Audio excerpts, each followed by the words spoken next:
네, 시장의 핵심 이슈 짚어보는 이슈 칼럼 시간입니다. 오늘은 샘플러스 전문위원 허반석 전문위원과 함께합니다. 어서 오세요. 안녕하세요.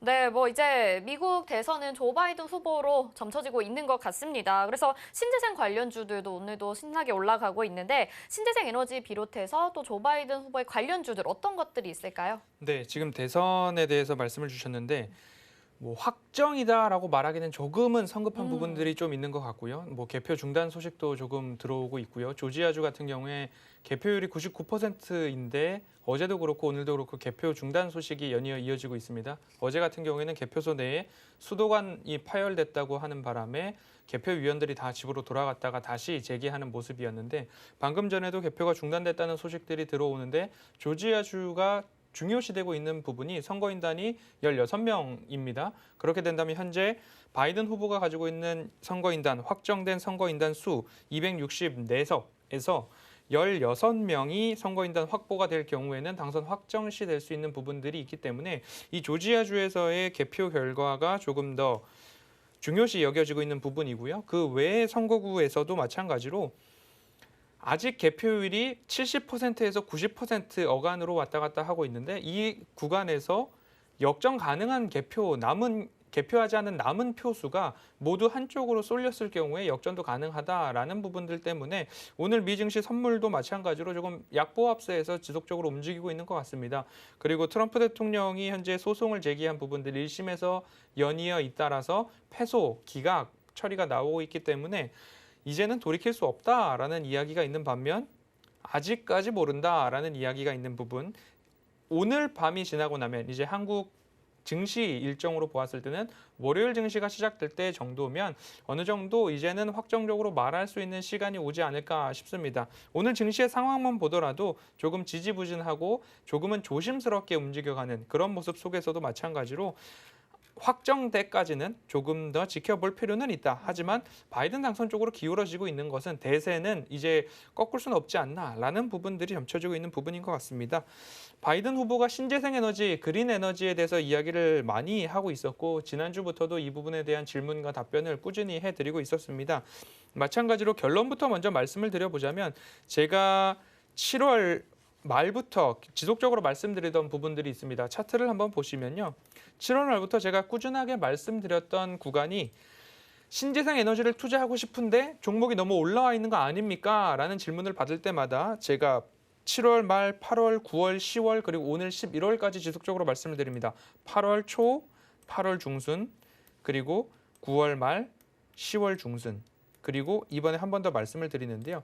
이 부분 지금 차트가 코덱스 에너지 화학입니다. 신재생 에너지, 그린 뉴딜, 2차 전지 관련해서 한 종목이 너무 고점 영역이 있다라는 생각이 드신다면 차라리 장기적인 관점에서 ETF 펀드를 추천을 드렸었습니다. 이 부분에서 장기적으로 가져가신다고 하면 제가 지금 빨간색 매수 타이밍이라고 생각했던 부분, 그 부분에서 소량씩 지속적으로 적금 넣듯이 매수를 해 가신다면 앞으로 이 섹터 전반에 있어서 전 세계가 함께 그린 뉴딜, 탄소 절감, 그리고 재생에너지 관련된 부분에 있어서 역사적으로도 이렇게 일치된 각국 정상들의 발언들이 나오기는 쉽지 않았던 것 같습니다. 수소 에너지까지 해서 그런 부분들까지 함께 살펴보신다면 코덱스 에너지 화학이나 그리고 타이거 200 에너지 화학도 마찬가지로 제가 두 펀드에 대해서 8월 초, 8월 중순 그리고 9월 중순, 10월 중순 그리고 오늘까지 해가지고 말씀을 드리는데 지금도 마찬가지로 바이든 후보의 당선이 점쳐짐으로 인해서 조금 상승해가는 그런 모습입니다. 그저께까지만 해도 우리나라 증시에서는 트럼프 대통령의 재선이 조금 점쳐질 때는 신재생 에너지와 그린 뉴딜 관련된 분야가 급락이 나왔었습니다. 그리고 나서 하루 밤 사이에 바이든의 우세가 점쳐지자 그 다음날 다시 급등이 나오는 그런 모습이었는데 이제는 그런 흐름이 또다시 반복되기는 어려울 것 같고요. 앞으로도 조금 신재생 에너지 분야에 관심이 있으시다면 ETF를 좀 보시면 어떨까 싶습니다. 그 이유를 한 번 더 들어보자면 삼강 MNT라는 풍력 대표주죠. 이런 부분에 있어서도 고점 영역을 찍고서 하향 추세가 나오는 구간에서 어디에서 내가 매수를 할 것인가 그런 부분에 대한 고민들 굉장히 많으실 거예요.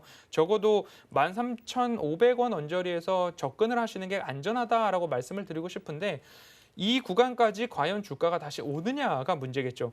그저께 급락했을 때 말씀드렸죠. 이 구간, 공포 구간에서 바이든 대통령이 당선이 안 되는 것 같은데 내가 신재생 에너지 투자를 할 수 있을까?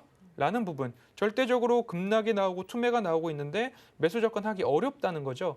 이런 부분에 있어서 대체제로 제가 ETF 펀드를 말씀을 드리고 있는 부분입니다.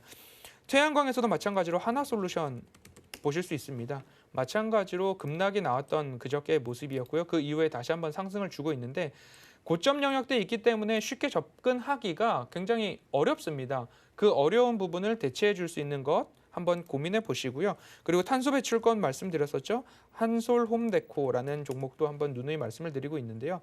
고점 영역에서 대응이 조금 사실상 어려우실 겁니다. 그렇기 때문에 너무 급하게 따라가시기보다는 내가 신재생 에너지와 그린 뉴딜 이 산업 전반에 대해서 유망하다. 그리고 나도 이곳에 투자를 하겠다라는 마음가짐이시라면 안전하게 투자를 하시는 것을 당부드리겠습니다. 고점 영역에서 매수를 하셨다가 연말 대주주 요건 지난해만 해도 10억 원이었습니다. 올해도 10억 원 유예하는데 가족 합산 이야기가 나오고 있죠. 그러면 투매 물량이 연말에 나올 수도 있다.